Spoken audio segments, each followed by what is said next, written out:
Welcome back to my channel, and if you're new, hi, I'm Olivia. What comes to mind when you think of Vermont? Maple syrup, Bernie Sanders? Probably not a mysterious triangle where people vanish. Similar to the better-known Bermuda Triangle or the Alaska Triangle, which I covered in a different video, the Bennington Triangle is a place where strange events occur and people just seem to disappear. The phrase Bennington Triangle was coined by author Joseph A. Citro in 1992 to denote the area of southwestern Vermont where people have disappeared under strange circumstances. The triangle is centered on the Glastonbury Mountain, and its points include the towns of Bennington, Woodford, and Shaftesbury, as well as the ghost towns of Somerset and Glastonbury. The first disappearance dates back to November 12, 1945, when Mitty Rivers, a 74-year-old hunting guide, was leading a party of 4 hunters through the area of Hell Hollow near the southwestern woods of Glastonbury. As he was leading the group back to their camp along the long trail, Rivers suddenly began to get ahead of the group and disappeared into the forest. The other men thought he went ahead to the camp, but when they arrived back at the campsite, there was no Rivers. Initially, the other hunters weren't overly concerned. Rivers was a local who had spent most of his life exploring the wilderness of that region. He knew the area well and was a skilled woodsman. But when Rivers never returned to the camp, an extensive search was launched. With over 300 locals and U.S. Army soldiers, they combed through the wilderness for 8 days. But the only thing that was found was a rifle cartridge of the same type that Rivers used. It had been left upright on a rock near a small stream. There was no body, no evidence of an animal attack, just nothing. The locals were still shaken by Rivers' disappearance when 13 months later, another person disappeared on the same trail. On December 1, 1946, Paula Jean Weldon, an 18-year-old sophomore at Bennington College, went out for a hike on the long trail around 4 p.m. She was wearing a bright red parka, and many people claimed to have seen her that day, including a store employee who gave her directions and an elderly couple who were hiking about 100 yards behind her on the trail for a time. According to them, she turned a corner on the trail, but when they reached the same corner, she had vanished.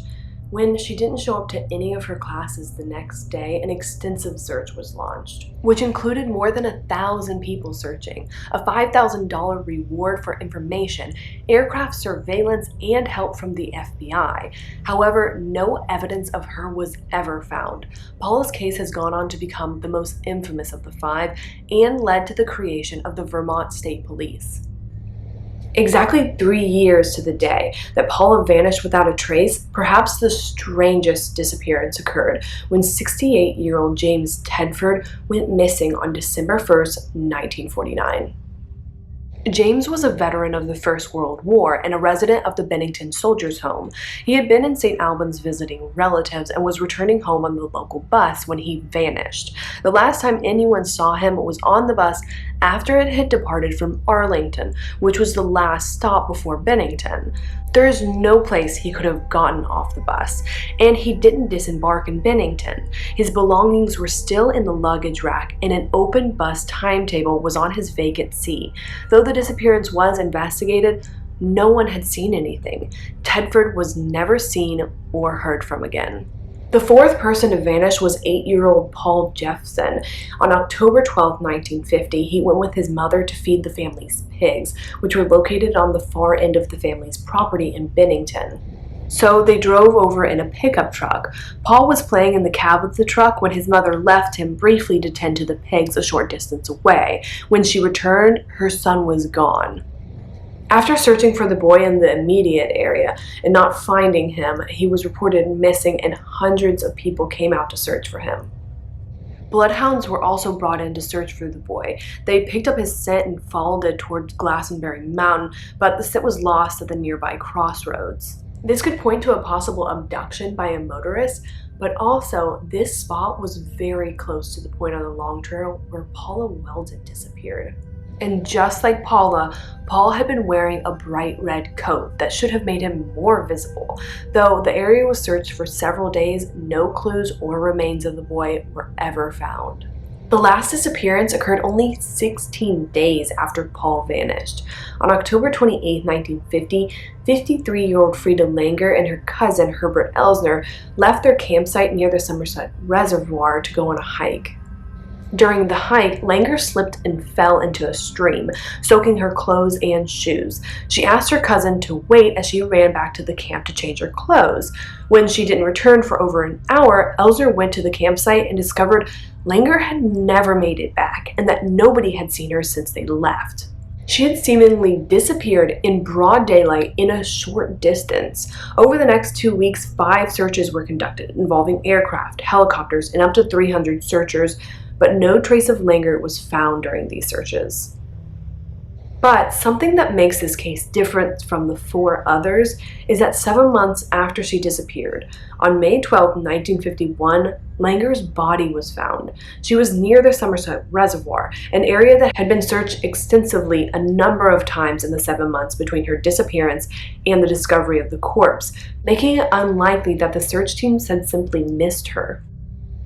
So, where was her body during all of these searches? Unfortunately, because of the decomposition of the body, a cause of death could never be determined. No direct connections have been identified that tie these cases together, but with 5 people mysteriously disappearing within 5 years of each other, all in the same geographical region, all in the winter months, all with witnesses seeing them a short time before they disappeared, people want to draw connections. Several theories have emerged that explain not only the disappearances, but also other strange occurrences within the triangle. The first theory being hypothermia. By far the most practical theory is that they fell victim to hypothermia. The temperatures on the mountain can drop very low, and they all disappeared during the winter months.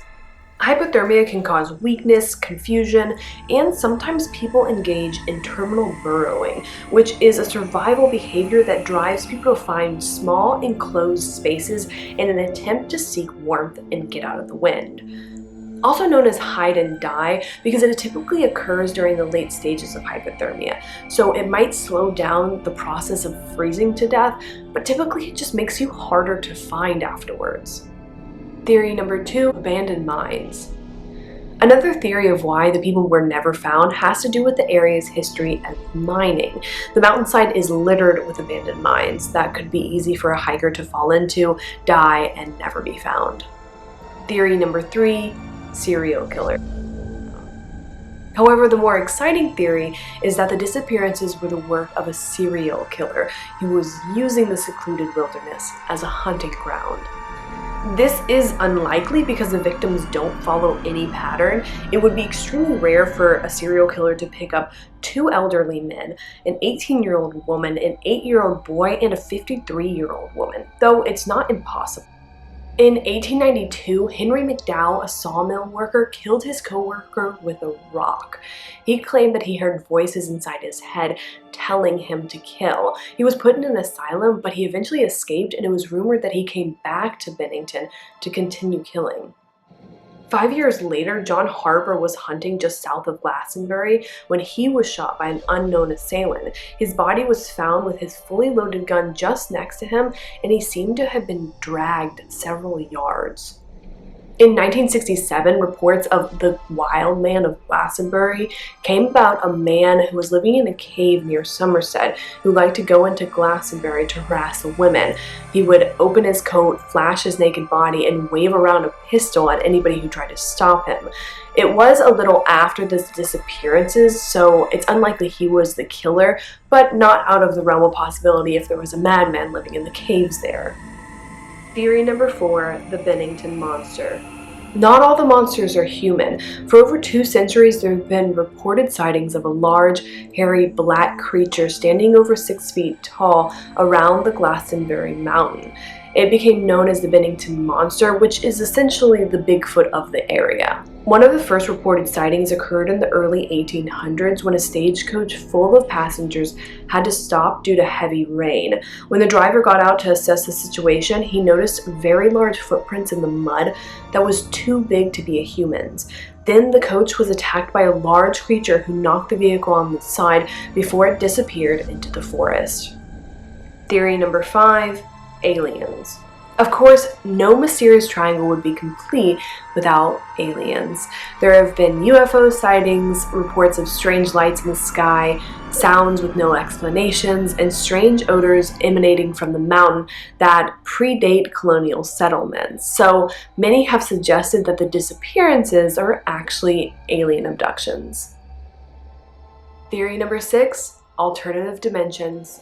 Some believe that the area is an interdimensional portal where the boundaries between our reality and another is weak, allowing people to slip into another dimension. Theory number 7, Native American legends. Others think the area, which has long been avoided by Native Americans, is cursed. An Algonquin legend warned of a malevolent stone in the mountains that would open up and devour anyone who was misfortunate enough to step on it. Another legend is that the mountain is cursed because the four winds met there and engaged in an eternal struggle. This is actually based in some truth. The wind pattern on the mountain is unpredictable, even causing plants to grow at strange angles. The true cause of the disappearances and other strange happenings is up for debate, but undoubtedly there are weird things going on here. And that is the Bennington Triangle. And if you'd like to hear more stories like that, please subscribe.